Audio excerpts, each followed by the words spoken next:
Hello everyone, I'm Chester44 and welcome to this Let's Play of Blades of Avernum. Last episode we started a new scenario, Frostbite, and the last episode was pretty much mostly spent speaking with the members of our party who are joining us in this mission. There's still a few more to talk to though, I think only two, but still. Yeah, it looks like there's two people we still have to talk to, so let's do so. First, let's talk to this old guy here. This is Erasmus, the sage who joined your group back in Stonehurst. Erasmus, or Professor Erasmus rather, teaches history in Redmark College. He spends most of the journey arguing with Ewet about various historians and scholars, none of which interested you. You hear he knows a bit of magery, but the spells you've seen him cast have been fairly mundane, nothing for bringing down a beast. Erasmus is standing on the edge of the camp. Before him is a trail leading up into the mountains. He is poring over a small leather-bound book. No unusual occurrence, you've never seen him without a book of some kind. Vincent, what do you think of Garunda's theory on the Highland immigration? I would say it doesn't account for... Oh, I'm sorry. Sometimes I forget that others aren't as interested in history as I am. What is it you're here for? What are you reading about? He holds up the book for you to see. Ruins of the North. This was written by historian Gregor Garunda. He writes about... Well, he writes about a lot of different stuff, but the relevant thing at the moment is lore of the North. Right now I'm trying to figure out where we are in relation to this map. It's real out of date and marks location by landmarks. I have a good idea, but I'm not quite sure, and the locals haven't been much help. Well, here's an idea. Get a map that's up to date. No, that's not the point. I'm not using the map to navigate. Jamie and Rowley know enough about the area to do that. I'm using it because I'm searching for something. You look at him quizzically. Amun Sul is its name. It's an ancient empire watchtower on Mount Spire. It was abandoned long ago during the reign of Stuart II, but when it was manned, they used it to do a lot of research there.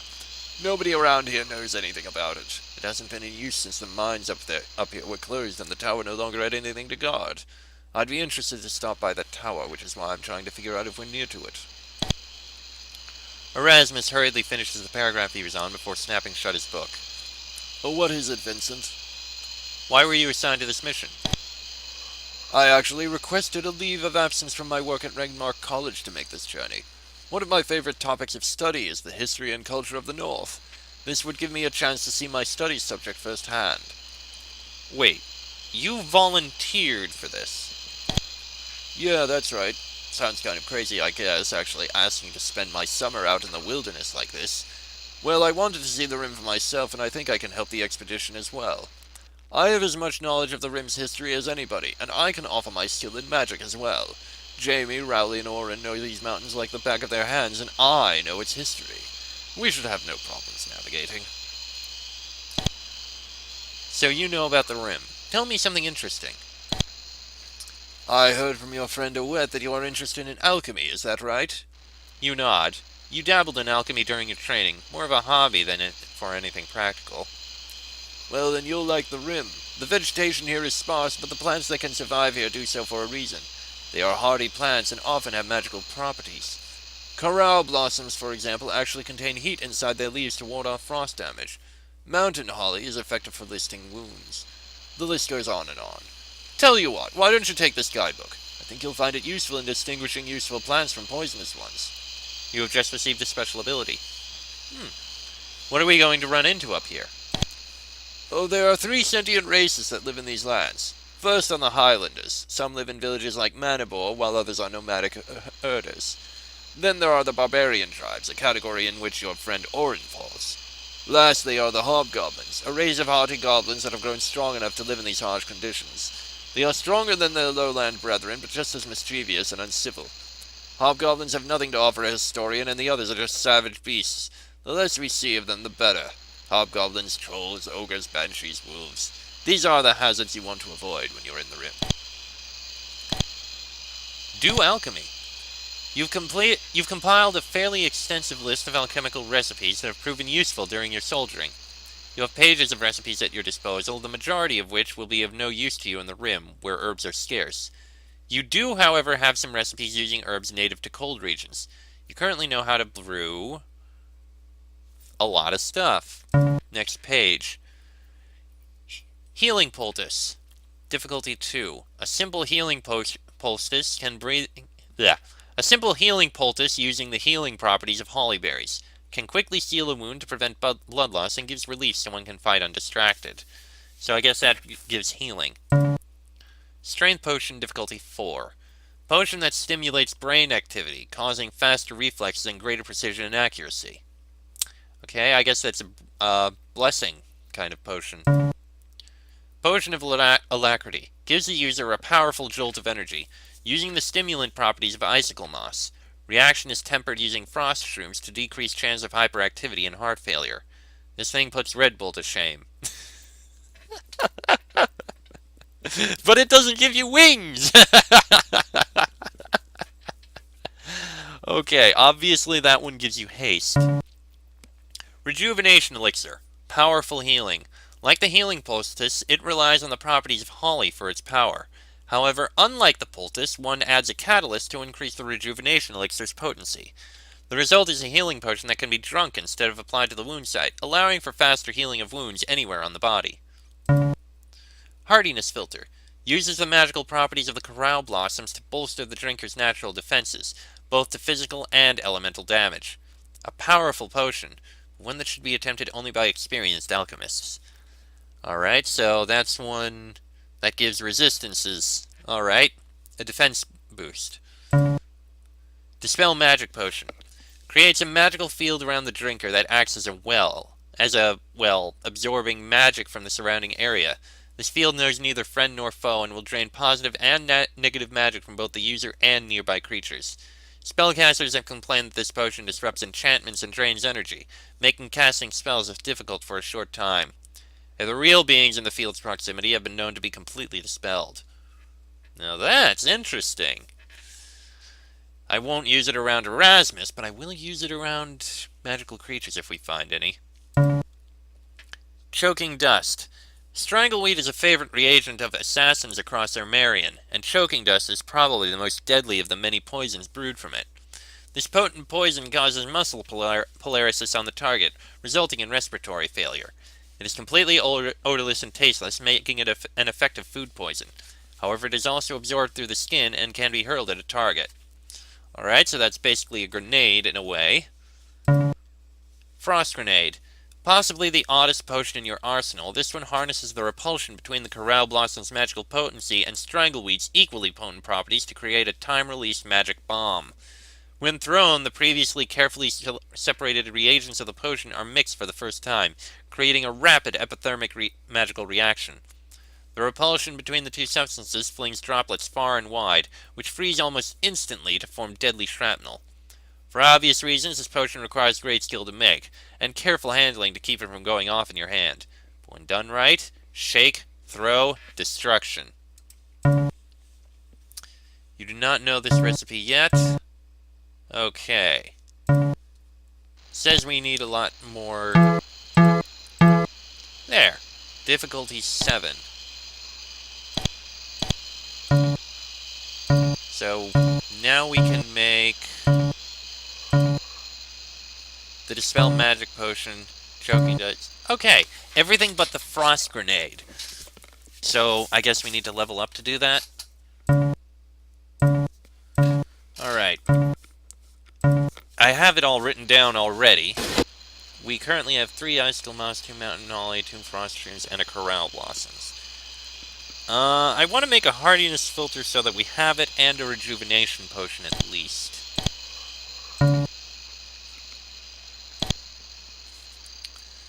Oh, okay, I need to do that. So, I want to make a Rejuvenation Potion, which is 4.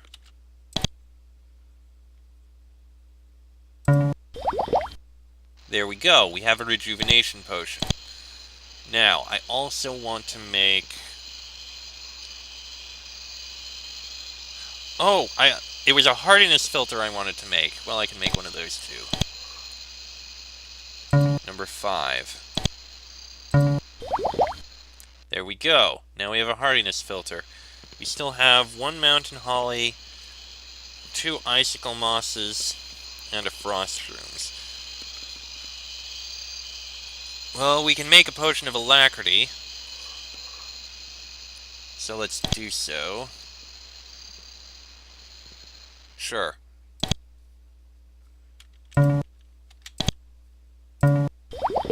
There we go. And we can make a healing poultice. Simple enough.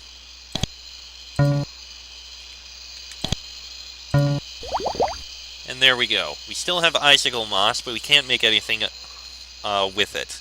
I'd like to make a strength potion with the frost shrooms, but we can't. Anyway, we have some potions, and from what I heard, we're going to need to use them all. It's going to be impossible otherwise. Sergeant Marie Burden, Captain Ainsley's second-in-command, has been left in charge of the expedition in the captain's absence. She now stands on the banks of the small frozen creek across which Ainsley and the scouting party departed. She doesn't take her eyes from the far bank of the creek and stands in full armor with her sword halfway from its scabbard, no doubt anticipating the captain's return. You salute her as you approach, which she waves away. Burden doesn't toss around her rank. She seems content to pretend she is just another private. She's never given a direct order to you, but when she requests a soldier to do something, they always obey. You don't need to watch with me, Vincent. Go sit by the fire. Fabian would be glad to have a partner to drink with. What are you watching for? The captain left 2 hours ago to scout across the creek with Ewett and Jamie. I'm watching for their return. If anything goes wrong and they need help, I'll be here. What is the plan? The plan for now is to wait for Captain Ainsley and the scouts to return, as he commanded us to do. He should be sometime tonight. Tomorrow morning we'll move out. Hopefully we'll be on the beast's trail. Regardless, we have a lot of marching ahead of us, which is why I tell you to go rest up. I'll give a holler if any help is needed. Why were we sent here? We were sent here to hunt the beast of the rim, but you already know that. I suppose what you mean is why Unit 341 was the one selected for the job. Well, to tell the truth, I'm not sure. We've proven ourselves capable in the past, but not anything stellar that would deserve special attention. I guess we were just lucky. You think she's being sarcastic? Sometimes it's hard to tell. Do you think we can really kill this beast? I'm convinced that these reports are much exaggerated. I believe there is something out in these mountains, but the idea that it is some kind of intelligent, unstoppable killing machine is preposterous. If it lives and breathes, it can be killed. It's that simple. There's no animal in the world that could outfight a whole troop of soldiers. The hard part is going to be tracking it down. What do you think of the other group members? Well, these newcomers seem like valuable additions. Jamie and Rowley are as good of scouts as we can ask for. Erasmus is a history buff, and us boys from 341 will handle all the killing, eh? Still not so sure about Adriana, though. I don't know what the captain was thinking when he let that girl put herself in danger like this, even if her father was one of the victims. Ainsley's a softy for a sentimental story like that. Burden waves away your salute like usual. I can keep watch here, Vincent. You go sit by the fire. Do you think we can really kill this beast? I'm convinced that these reports are much exaggerated. Okay. What do you think of the other group? Oh, we did it. Okay, I guess... Alright, that's all for now. It's been a long day. You spent the whole afternoon marching and it's nearly midnight. Your muscles feel like jelly and you long to lay on your mat by the fire and doze off. Tomorrow we'll have enough problems without exhaustion being added to the list. You carefully step onto a barely submerged rock. You test your footing at each step, not wishing to slip into the icy cold water rushing around you. A sharp voice almost ruins it for you. Captain Ainsley specifically said he was not to be followed. Please, Vincent, be patient. Go warm yourself by the fire. There will be plenty of marching tomorrow. The voice belongs to Sergeant Burden. She's second in command behind Ainsley. You turn back towards the shore. Ainsley, Jamie, and Ewett can handle scouting across the river. Okay, then. I guess that's all there is to do there. This path leads higher into the mountains, away from the friendly light of the fire and into the darkness. Your orders were to stay in camp, and you didn't need to be told twice.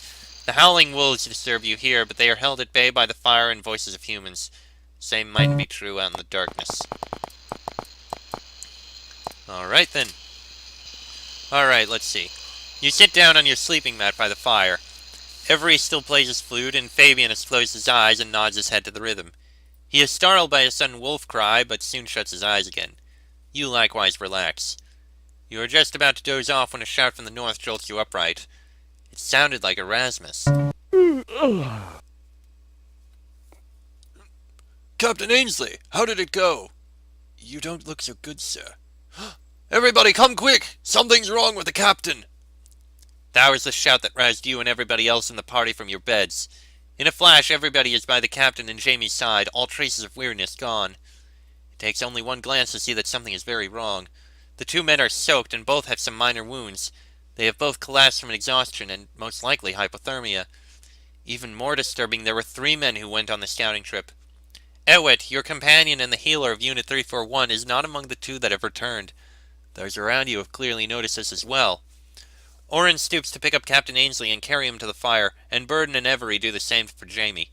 Everyone follows closely, concerned about their friends and what news they bring. You aren't kept in suspense for long. Ainsley recovers his senses even as Orin picks him up and begins stammering out a report. His teeth chatter so violently that he can hardly speak. We found the prince. He said, Howard said that they were strange to him. Must have been at least 500 pounds to make so deep a mark. But then a howl, no, a roar so terrible and close. Our blades were still in our scabbards when the thing came upon us. Terrible, so dark, nothing so huge. Bulky as a grizzly, but nimble as a cat. We fought it, but nothing could face it. Fly! Fly! We ran, and it gave chase, but it turned back to... Oh, God. Oh, God. Edward was down. No, don't turn back. Just run. The river. No time to ford. Dive in. The beast... The beast gave chase when it was done. But the river... We shook it off at the river. He becomes incoherent at this point. Orin lays him beside the fire, and Burn and Every set down Jamie beside him.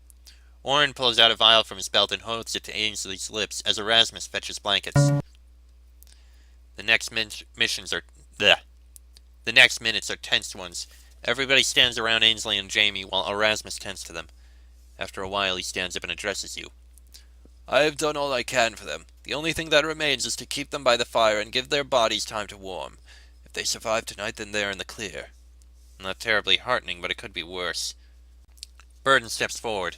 I will consult with Erasmus on what our course of action will be. In the meantime, try your best to get some rest.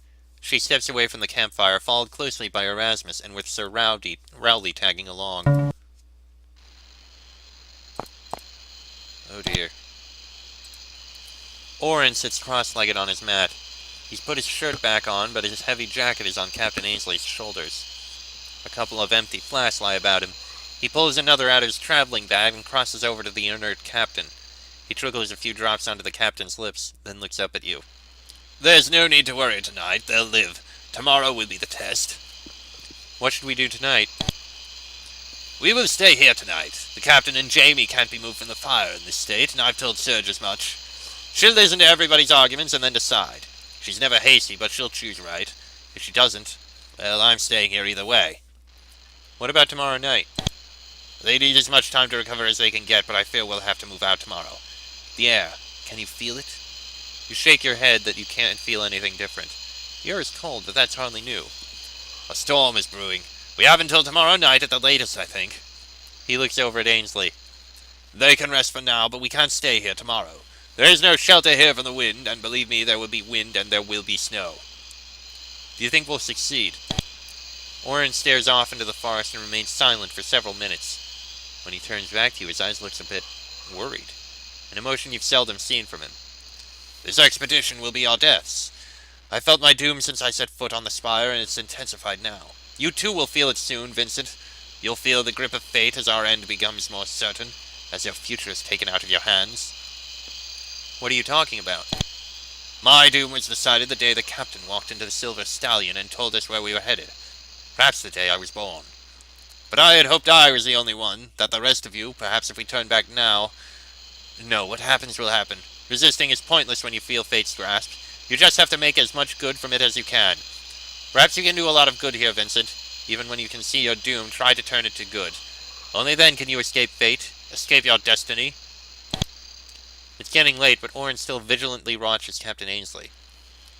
What were you giving Ainsley? Ale? Not ale, but better than that.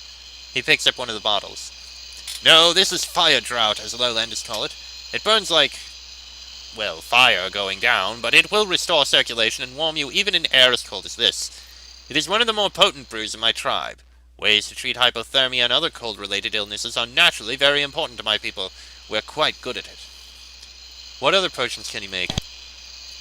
Highlanders have a number of ways to keep warm in the freezing cold besides wearing heavy clothing. Some are mental, simply ignoring the cold. Others are alchemical. I've seen a filter return color to a man's cheek who had been buried in snow for 3 days. But these potions can be dangerous to those unfamiliar with them, and making them is far beyond my skill. Can you teach me how to brew fire drought? It is made entirely from icicle moss, which can be found in the mountains without much problem. Here's how. Oren goes on to describe how to find and harvest icicle moss, which grows on boulders where it is sheltered from standing snow on the ground. You feel confident you could gather the moss and brew it into fire drought yourself now. We'll check the recipe after this. Tragic news about Ewet, huh? Ewet was a good man and a good soldier. He died with honor in the field of battle. There's no need to mourn. Honoring him is enough. Let's look at this, number 9. This will take us to the page. Fire drought, an age-old recipe used by the Highlanders to warm the body and restore blood flow to extremities. They certainly know what they're about when it comes to keeping warm. This stuff is as hot as its namesake. All right, let me just write this down.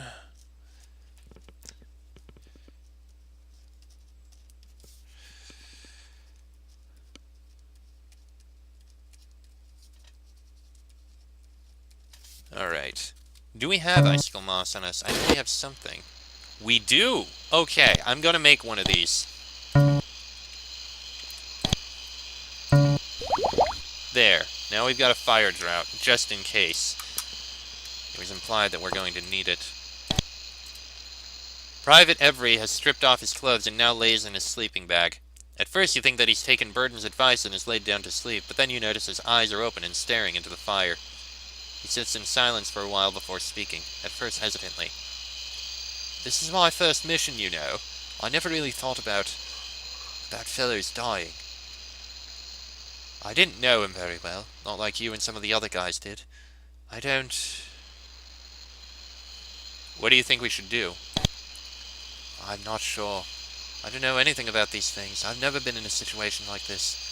Every ounce of will in my body wants me to run down to Manibor, to find a warm hall and never think of the mountains again. I can't help but wonder how many of us will turn up like Ewet before we can kill that thing. Whether I will be among the body count. Do you think we'll make it out alive? We'll make it. I've been through worse than this. I hope you're right. I'm lucky to be with an experienced group like Unit 341. I just hope I don't let you down. Adriana sits close to her friend Jamie. She occasionally hands him a new cup of water or offers him words of encouragement. Mostly they sit in silence. Even when you approach to talk, she continues to care for him. You leave her be, not wanting to interrupt where you aren't wanted. The scout from Manibor huddles by the fire. He has regained consciousness and is now sipping a cup of hot water. He is recovering more rapidly than Captain Ainsley, probably because he is younger and his wounds less severe. He talks quietly with Adriana, but looks up as you approach. Vincent? Did I get that right? I'm not quite thinking straight, and I don't think we were ever properly introduced. What happened out there? We were ambushed. The beast. I can't even begin to describe it. All muscle, sinew, and fury. I managed to get off at least 3 arrows on it, and Ainsley nearly knocked off one of its limbs with his blade. It didn't slow it down. We had to flee, and believe me, it would have caught us if... Well, it's better not to think about that. I am truly sorry about your friend. What happened to Ewet? He shakes his head. The beast came out of nowhere. Ewet was parrying its strikes at first, but it was too fast and overpowering. He got caught across the head. I think it broke his neck. I'm sorry. I'm so sorry. He puts his head between his knees and reaches one of his hands to clasp yours. He trembles, probably not only from the cold. Ainsley's soaking wet clothes have been peeled off, and he now lies inside his sleeping bag with a heap of blankets on top of him. Now that he is stripped to bare skin, you can see that his wounds aren't as superficial as you first thought. Though some of the gashes are deep, none look life-threatening. Color is beginning to return to his previously deathly pale face. He's slowly recovering, but he won't be in any condition to leave the warmth of the fire for a while yet. Fabian stares out at the expansive forest across the stream. He leans on his longsword, which is buried in the snow. He reaches out and grips you by the shirt sleeve. Fabian might prefer the tavern to the battlefield, but he is no slouch as a soldier. His grip is like a vice. He opens his mouth to speak, then closes it again. You likewise are unable to think of anything to say. He lets you go and turns away. You are just about to leave when he speaks up. You deserve better than that. A man like Scotty, that wasn't how he should have gone. You nod. There's not much to add. Where do you think we should go from here? I'm not rightly sure. What would Scotty want us to do? We certainly can't abandon Ainsley or Jamie, so that means spending the night here. These mountains will be our deaths. The longer we stay here, the fewer of us that will be reporting back to Stonehurst. Should we cut our losses and leave as soon as we can, or continue into the mountains to try to finish our mission? I don't envy Bird in this decision. What are you doing? Thinking. I was remembering what I said to him before he left. Some nonsense, some joke like usual. What should I have said? What could I have done?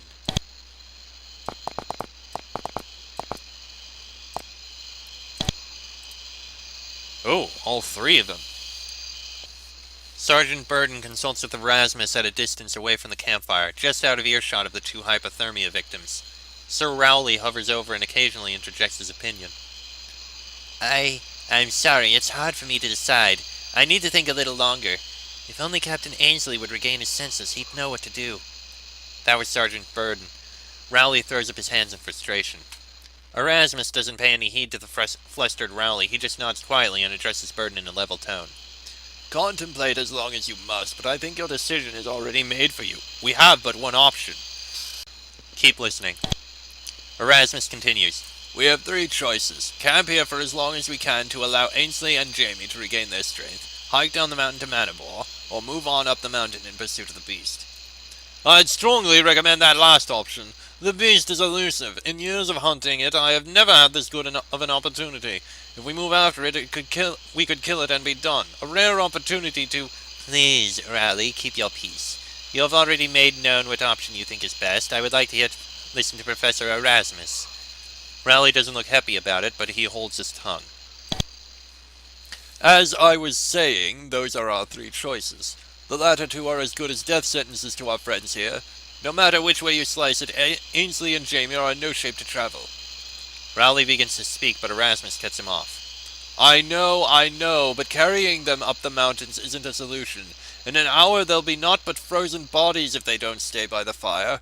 I don't suppose you have a solution for that. So you see, lingering here is our only option. I would recommend we camp here for 2 days, but Oren has told me he feels a storm brewing. Tomorrow morning we'll have to march, but at least Ainsley and Jamie will be in significantly better shape. Erasmus looks at Burden expectantly. Rowley opens his mouth to make a counter-argument, no doubt urging her to break camp, but Burden stops him. I've made my decision. Burden calls everybody together before she continues. Every instinct in my body screams at me to retreat to Manibor, that this mission will be our doom. But as Erasmus said, that would be leaving the captain and Jamie for dead. They don't deserve that. So we will camp here at least for the night. Rowley throws up his hands in disgust, but Burden continues on. Tomorrow we will reassess our situation. Thank you both for your counsel. Erasmus nods and goes to sit by the patients. Everybody else disperses. Okay. And I'm going to have to end this episode here. I didn't realize Rowley was supposed to be a guy. That avatar is a female avatar. It's kind of the same thing with something that happened in, what's it called? When I was told that Ias, whatever her name was, maybe there was a T in it, it's been a while, in,